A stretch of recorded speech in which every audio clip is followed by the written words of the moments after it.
Imagine being stranded on the frontier with no store for 100 miles, no refrigeration, and winter coming fast. The difference between survival and starvation wasn't about how much food you had. It was about having the right foods that could outlast the harshest conditions without spoiling. Frontier families who made it through weren't lucky. They were smart about what they stockpiled. Their struggle wasn't just about finding food. It was about storing foods that would still be edible months or years later when everything else had rotted away. And it all started with one critical truth. The foods that never expire weren't the tastiest or the most nutritious. They were the ones that could survive anything nature threw at them. Salt was the most valuable substance on the frontier, and it had nothing to do with making food taste better. Salt was survival in crystalline form. It preserved meat that would otherwise rot in days. It cured hides into leather. It disinfected wounds when there were no doctors. The reason salt never expires is simple chemistry. It's a mineral, sodium chloride, with no water, no protein, no fat, and no sugar. There's nothing in salt for bacteria to eat. No nutrients mean no environment for anything to grow or decompose. Salt just sits there unchanged for decades or centuries. Frontier families would buy salt in large quantities whenever they could afford it. A 100-pound sack of salt was an investment in survival. That salt would preserve enough meat to feed a family through an entire winter when hunting was impossible. The preservation process was straightforward but required significant salt. Meat would be packed in layers with coarse salt between each layer. The salt would pull moisture out of the meat, creating an environment where bacteria couldn't survive. The result was salt pork or salt beef that could last for months or even years without refrigeration. It was incredibly salty and had to be soaked in water before cooking. But it was edible protein when fresh meat was unavailable. Salt also played a critical role in making pickles and preserving vegetables. Cucumbers, cabbage, and other vegetables could be preserved in salt brine, providing vitamins during winter when fresh produce didn't exist. Beyond food preservation, salt had medical uses. Frontier people would use salt water to clean wounds, preventing infection in an era before antibiotics. The only thing that could ruin salt was moisture. If salt absorbed too much humidity, it would clump into hard blocks. But even then, it wasn't spoiled. It just needed to be broken up and dried out. Frontier families stored salt in wooden barrels or ceramic crocks, keeping it as dry as possible. The goal was simple: keep it dry, and it would last forever. But salt wasn't the only multi-purpose survival substance that frontier families relied on. Vinegar was the frontier's disinfectant, preservative, and cleaning agent all in one bottle. While most people today think of vinegar as just a cooking ingredient, frontier families knew it was far more valuable than that. White distilled vinegar never expires because of its high acidity. The acetic acid creates a pH level so low that bacteria simply cannot survive in it. The acid destroys the cellular structure of microorganisms, preventing any biological activity. This made vinegar essential for preserving vegetables through pickling. Cucumbers, onions, beets, and peppers could all be preserved in vinegar brine, creating food that would last through winter and beyond. But vinegar's uses went far beyond food preservation. Frontier families used vinegar to clean surfaces, disinfect cutting boards, and wash fruits and vegetables when water quality was questionable. Vinegar could also be used medicinally. Mixed with honey, it became a remedy for sore throats and coughs. Applied to skin, it could soothe minor burns and insect bites. The key to vinegar's longevity was choosing the right type. Pure white distilled vinegar lasted indefinitely. Vinegars with added flavors or sugars could eventually develop sediment, though they rarely became dangerous. Vinegar only needed to be stored in a sealed container away from direct sunlight. The main concern was evaporation. If left open, the acetic acid would slowly evaporate, weakening the vinegar's preserving power. A jug of vinegar in a frontier home was insurance against spoilage, illness, and the lack of cleaning supplies. It was one of the few substances that could replace multiple other products without ever going bad. But there was another white powder that frontier families valued almost as much as salt: Baking soda was the frontier's Swiss Army knife in powder form. It wasn't just for baking, it was medicine, cleaner, deodorizer, and fire extinguisher, all rolled into one inexpensive substance. Baking soda, or sodium bicarbonate, never expires because it's an inorganic compound with no water content and nothing for bacteria to feed on. It only reacts when exposed to acid or heat. When stored dry, it remains chemically stable indefinitely. In cooking, baking soda was essential for making bread rise when yeast wasn't available. But frontier families valued baking soda for far more than baking. It was one of the few effective antacids available. Baking soda also served as a cleaning agent. Mixed with water, it created a paste that could scrub pots and pans without harsh chemicals. As a deodorizer, it absorbed odors from food storage areas and outhouses. Frontier people also used baking soda for personal hygiene. Mixed with water, it became a tooth powder that cleaned teeth and freshened breath. The only thing that could ruin baking soda was exposure to strong odors. Because it absorbed smells so effectively, storing it near onions or garlic would contaminate it. Baking soda needed to be kept sealed and dry, preferably in separate containers, one for food use and one for cleaning. A tin of baking soda was cheap, lasted forever, and could replace an entire cabinet of modern products. For frontier families living far from stores, that versatility was priceless. But when it came to sweetness and healing, there was one food that outlasted everything else. Honey was liquid gold on the frontier. It was the only sweetener that never spoiled, and it had medicinal properties that saved lives when doctors were hundreds of miles away. Honey's immortality comes from its unique chemistry. It contains almost no free water. The water that exists in honey is bound tightly to sugar molecules, making it unavailable for bacteria to use. Archaeologists have found honey in ancient Egyptian tombs that was over 3,000 years old and still perfectly edible. This isn't mythology. It's the result of honey's natural preservation properties. Frontier families who had access to honey would store it in ceramic crocks or glass jars. The honey would last indefinitely as long as no water got inside. The most common confusion about honey was crystallization. Many people thought crystallized honey had gone bad. In reality, crystallization is natural. Gently warming the honey would return it to liquid form. Beyond sweetening food, honey had remarkable medicinal uses. Applied to wounds, honey's antibacterial properties prevented infection. Frontier people would pack wounds with honey when they had no other antiseptic. Honey also soothed sore throats and coughs. For burns, honey provided a protective coating that reduced pain and promoted healing.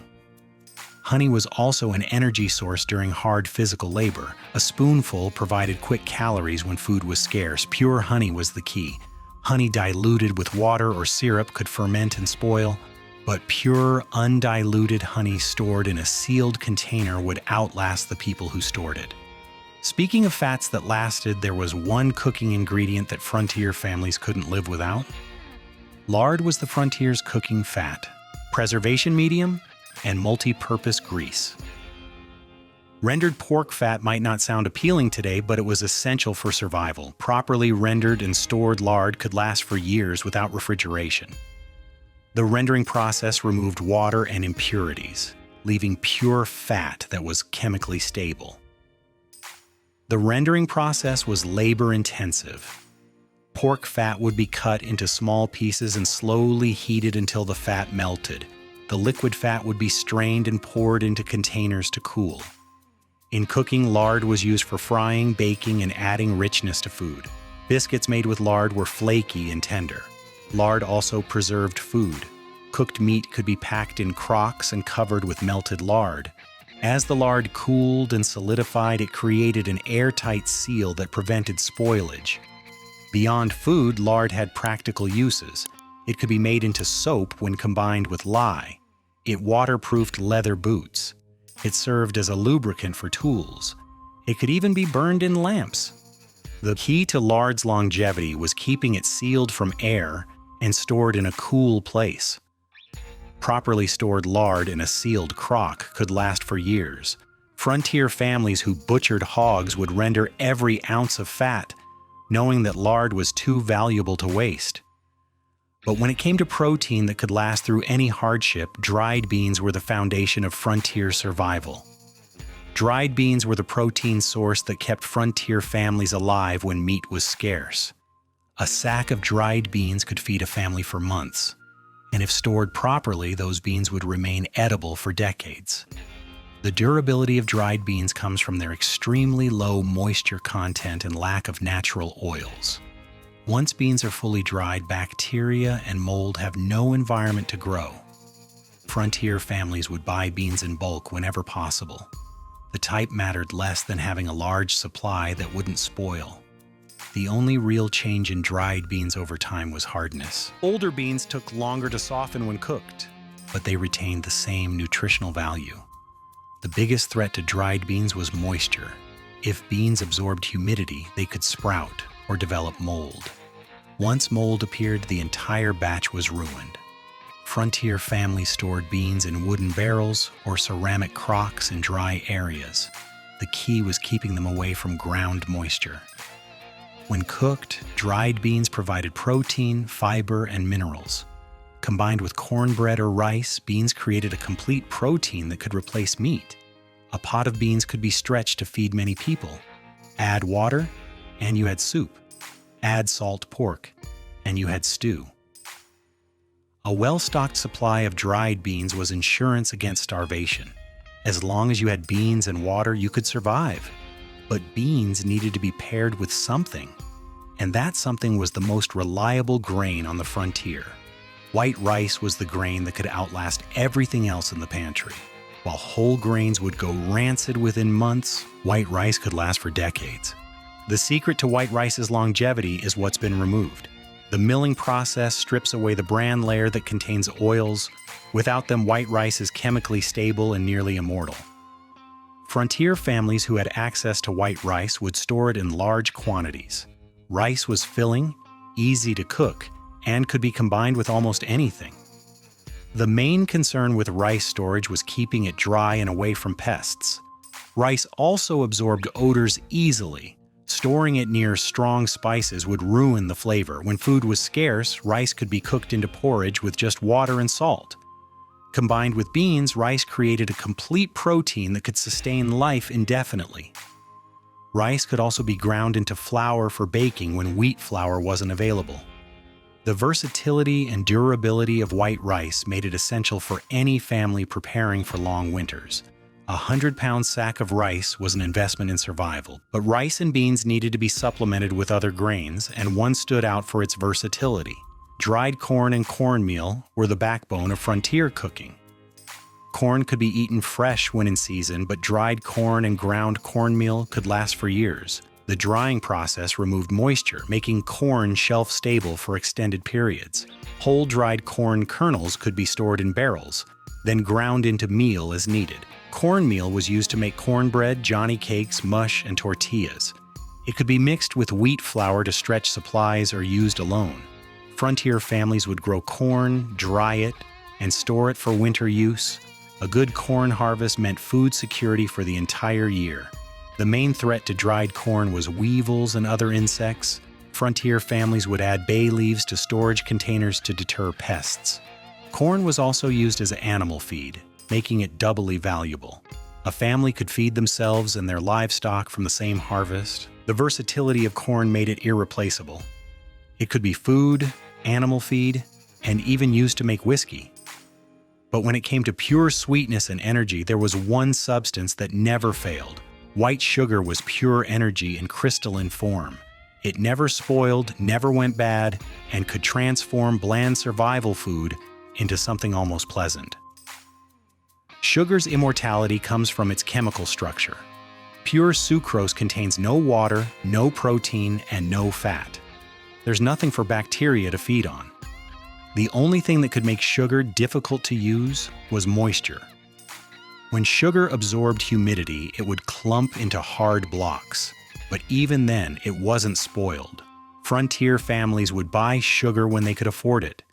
It was more expensive than molasses, but it lasted forever and had multiple uses. Sugar sweetened coffee and food. It preserved fruit by creating jams and jellies. Mixed with water and salt, it created an oral rehydration solution that could save lives during illness. For baking, sugar was essential for cakes and sweetbreads that made life more bearable during hard times. The key to storing sugar was keeping it completely dry and sealed from moisture. Sugar also absorbed odors, so it needed to be stored away from strong-smelling foods. A well-stocked supply of sugar was a luxury that could last indefinitely. But when it came to portable, indestructible emergency food, nothing beat the frontier's most notorious survival ration. Hardtack was the food that wouldn't die, and cowboys hated it almost as much as they depended on it. These rock-hard crackers were made from just flour, water, and salt, baked until all moisture was gone. The result was a cracker so hard it could break teeth if you tried to bite it directly. But that hardness was exactly what made hardtack last for years or even decades. Hardtack from the Civil War was still edible decades later.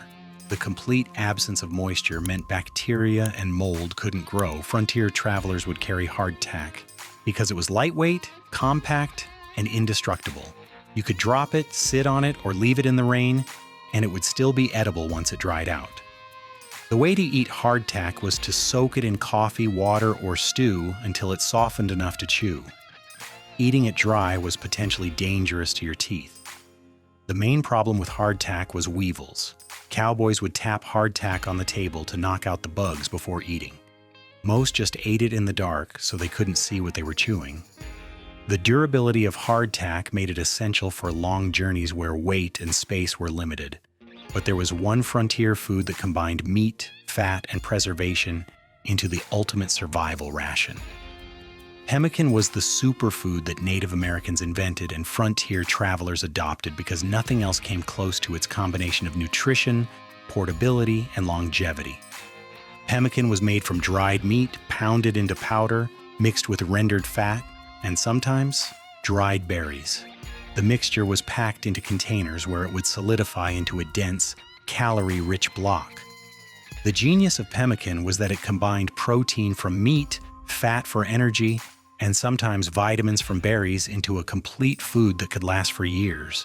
The meat was dried until completely desiccated, then pounded into powder. This powder was mixed with hot rendered fat. The fat sealed the meat powder, preventing oxidation and spoilage. Pemmican could be eaten as is, providing concentrated calories. A small amount was enough to sustain a person through a day of hard travel. The durability of pemmican was legendary. Properly made pemmican could last for decades. There are accounts of pemmican being edible after 50 years of storage. Frontier travelers and explorers relied on pemmican because it was the most efficient food available. 1 pound provided as much nutrition as several pounds of other foods. But when sugar was too expensive, frontier families turned to a cheaper sweetener that lasted almost as long. Sorghum molasses was the poor man's sweetener on the frontier. It was cheaper than white sugar or honey, and while it had a strong flavor, it could last for years without spoiling. Sorghum molasses was made from sorghum cane. The cane was pressed to extract juice, which was then boiled down into thick, dark syrup. The high sugar content and low moisture made sorghum molasses resistant to spoilage. Like honey, it created an environment where bacteria couldn't survive. Frontier families used sorghum molasses for everything. It sweetened coffee, biscuits, and porridge. It was used in baking. It could be boiled down and pulled into candy. The flavor was strong and slightly bitter compared to refined sugar, but frontier people got used to it. Sorghum molasses also provided quick energy during hard physical labor. The storage requirements were minimal. Keep it sealed and away from extreme temperatures, and sorghum molasses would last indefinitely. A jug of sorghum molasses was a staple in frontier homes. It was affordable, versatile, and nearly indestructible. So there you have it. 12 foods that frontier families stockpiled because they would outlast everything else. These weren't the tastiest foods or the most nutritious.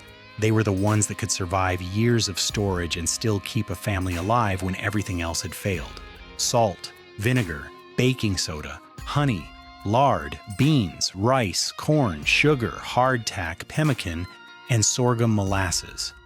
Each one solved a specific survival problem, and together they created a food system that could withstand anything the frontier threw at it.